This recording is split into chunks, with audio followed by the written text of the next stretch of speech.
Un saludo. Hoy hablaremos de los emisarios submarinos. Los emisarios submarinos son el final del sistema de saneamiento en todas las redes de distribución de agua. Hablaremos del objeto del emisario, la dispersión de contaminantes emitidos por estos emisarios submarinos, los aspectos hidráulicos del diseño del emisario y el dimensionado del emisario en sí.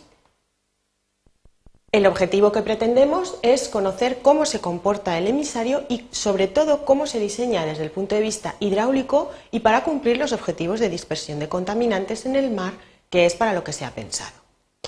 Empecemos hablando del propio objeto del emisario. El emisario submarino es un conjunto de tuberías perforadas con unos orificios que sirven para tirar al mar los contaminantes que aparecen de una estación depuradora de aguas residuales, puesto que no se pueden tirar a una distancia muy cercana de la costa. Si no existe el emisario submarino, los contaminantes irían directamente a la línea de costa, lo cual no puede ser porque la pluma de dispersión acabaría demasiado cerca de la orilla. Si existe el emisario, la pluma de contaminante, como se observa aquí, se aleja de la costa, y si no existe, en el caso de que no exista, esa pluma de contaminante se acerca a la misma. ¿Cómo es la dispersión de contaminantes emitidos por los emisarios? Pues sigue un perfil de una pluma de dispersión con una distribución gaussiana típica. Cada uno de los difusores tiene una pluma que normalmente tiene una flotación vertical, de manera que todos los difusores se van a juntar en una única mancha que se transportará posteriormente por las corrientes. Por eso encontramos una primera zona en la cual tenemos la dinámica del chorro de salida, una segunda zona en la que tenemos una dilución secundaria de mezcla y una tercera zona en la que ya va disminuyendo la concentración principalmente de bacterias coliformes, que son de las más interesantes a la hora de estudiar, a lo largo del mar del cauce receptor. Esa dilución primaria depende principalmente de la salida por el chorro y de la diferencia de densidad con el medio receptor. Flotará hasta la superficie o hasta la altura de una pignoclina o termoclina donde cambien las condiciones de densidad. Hay que observar que estas condiciones de densidad y temperatura pueden ser variables, por lo que a veces las plumas pueden ascender a la superficie o no llegar a hacerlo. Al principio tendremos que tener en cuenta la mezcla inicial de los contaminantes, la dinámica de los chorros y la dilución inicial a la salida de esos difusores. La dilución secundaria sigue un perfil gaussiano. Las expresiones de concentración son las que se muestran aquí y hablan de las ecuaciones del transporte y dispersión, y siempre son campanas de Gauss a lo largo de la longitud y las dimensiones transversales en la pluma. Todas las plumas se irán a juntar en una misma mancha con una velocidad constante y un alto y un ancho, que ya se desplazará con el régimen de corrientes. Dependiendo del número de difusores que tengamos, tendremos una longitud y un ancho de la pluma media. La dilución terciaria ocurre cuando esta pluma media se traslada a lo largo del tiempo y entra en juego varias plumas que se van a juntar en una única misma. El parámetro que habitualmente se lee es el tiempo de decrecimiento del 90% de esa concentración, que dependiendo de las ciudades tiene que estar suficientemente lejos de la orilla para que la dinámica de las corrientes no la arrastre hacia la superficie de costa, y tiene un número de horas de 2-3 aproximadamente en función del número de habitantes equivalentes. Algunos aspectos hidráulicos del emisario submarino se refieren al diseño de las conducciones y de la estación de bombeo. En esta transparencia pueden observarse cuáles son las partes principales que, como decimos, están centradas en las conducciones, las de traída de los contaminantes y las de dispersión, y la estación de bombeo con sus sistemas de protección. En la estación de bombeo encontraremos los grupos de bombeo, las arquetas de válvulas y los elementos de protección típicos, como por ejemplo las ventosas o las chimeneas de equilibrio, puesto que habrá una conducción muy larga después y no se pueden producir sobre y depresiones que favorezcan las roturas.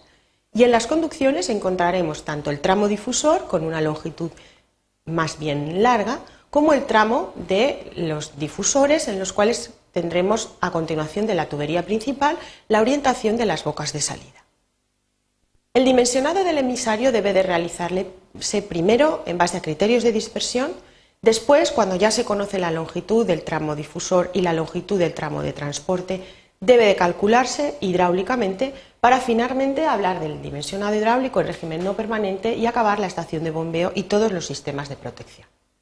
En base a criterios de dispersión, conociendo las características del vertido, existen unos valores aconsejables de diseño que nos hablan de cuál es la velocidad en en el diseño del emisario, en los tubos, la velocidad de salida mínima para que las boquillas no se obturen y no haya demasiada turbulencia, la distancia entre bocas, etc. Y con estos valores aconsejados se propondrá una estructura de longitud de diámetro, de longitud de tramo con difusores y sin ellos, pensando que no se obturen y que el mantenimiento sea suficiente. El dimensionado de la estación de bombeo también implicará los accesorios, la valvulería y los aspectos de las conducciones con sus pérdidas mayores y menores, considerando un reparto de caudal uniforme en todos los difusores desde el principio hasta el final. El punto de funcionamiento determinará qué necesidades de bombeo tenemos para estas pérdidas de carga y todos esos aspectos nos determinarán cuál es el grupo de bombeo y el tamaño de los depósitos que tenemos que poner en cabecera. En base a los criterios de dispersión existen una serie de regulaciones que nos proponen algunos aspectos de cómo debemos de dispersar esos contaminantes, proponiendo siempre unos objetivos de calidad que para cada costa determinará el organismo competente. Normalmente el punto de vertido se elige a una cierta distancia, de manera que siempre estaremos a 500 metros o más de la línea de costa y que se proponga una dilución suficientemente amplia. Para ello tendremos que conocer los aspectos de temperatura y salinidad de la zona del medio receptor, el régimen de corrientes y las fuerzas de arrastre, la biocenosis, la contaminación de fondo, el clima marítimo, la dinámica litoral y la batimetría de la zona de la costa en la que vamos a realizar el vertido.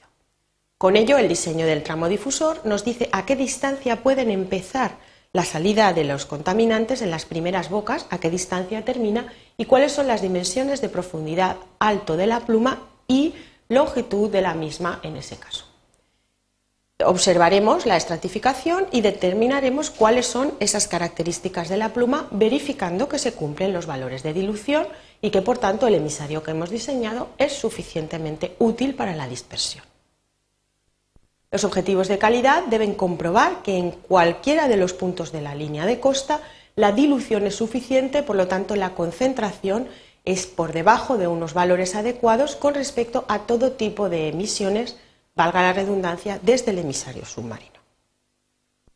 Como conclusión, podríamos decir que los emisarios submarinos son el final del sistema de evacuación y siempre se encuentran en las zonas que tienen el mar en una cercanía. El diseño del emisario debe de ser realizado primero siguiendo criterios de dilución y después realizando un diseño hidráulico. Y cuando se verifican las características de dilución, se puede realizar un diseño hidrodinámico completo en régimen permanente y no permanente de todo el conjunto. En cualquier caso, el mar es un medio de dilución importante, pero no infinito, y en aras de mantener la mayor sostenibilidad, cada vez echaremos menos contaminantes en el mar y tenderemos a reutilizar más aguas, por lo cual los caudales de los emisarios, a pesar del crecimiento de las ciudades costeras, cada vez estarán más controlados. Y eso es todo lo que quería contaros hoy. Muchas gracias.